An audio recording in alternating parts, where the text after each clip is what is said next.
You see this right here? You can use this to make a low-carb pizza crust, pancakes, and even mashed potatoes. Today we're gonna keep it simple, make some super easy and delicious cauliflower wings, or bites, whatever you wanna call them, that take less than 5 minutes to prep. So let's just jump right into it.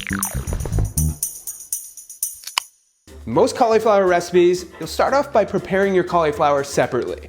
With this one, we just dive right into it, which makes it that much easier. So let's start off with step 1. Take out and chop up your cauliflower to whatever size pieces you want, big or small. I find it's easiest to chop it in half and go from there. Give those pieces a quick wash. Step 2, add into a bowl 3/4 cup of almond flour, or really any flour. I just personally prefer almond flour for the macros here. Continue with an optional tablespoon of garlic seasoning, a little pepper and salt, half a cup of an unsweetened milk substitute, and 2 large egg whites. Mix those up until you get a texture like this. Step 3, give your pieces a little batter bath in your mix till all of them are coated, and place them onto a baking pan lined with parchment paper for easy cleanup. Bake those on 450 for around 20 minutes. Step 4, while those are baking, take out 2 bowls, or one if you just want one sauce. Today we're making both a quick buffalo and barbecue sauce. All you need here is your favorite macro-friendly buffalo sauce, your favorite macro-friendly barbecue sauce.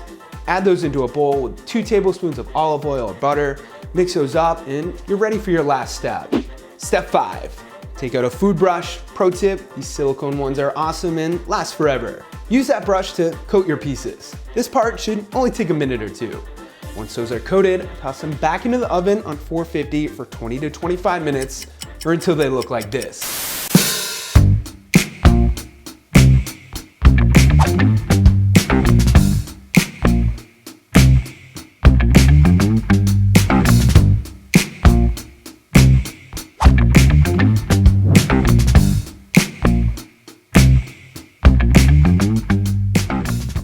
The goal of this recipe, aside from tasting great, is to also not waste any of our ingredients. The amounts in this recipe for 1 head of cauliflower. You can easily double or triple this recipe to make as much as you need. To add a little more protein to the recipe, I also like to make a little Greek yogurt dipping sauce that I'll also put in the description below, which is just as easy. That said, thank you guys for watching. Come drop me a comment or question below. Smack that thumbs up button to help the channel grow if you like the recipe. Subscribe and turn on notifications so you never miss a recipe. And of course, stay healthy.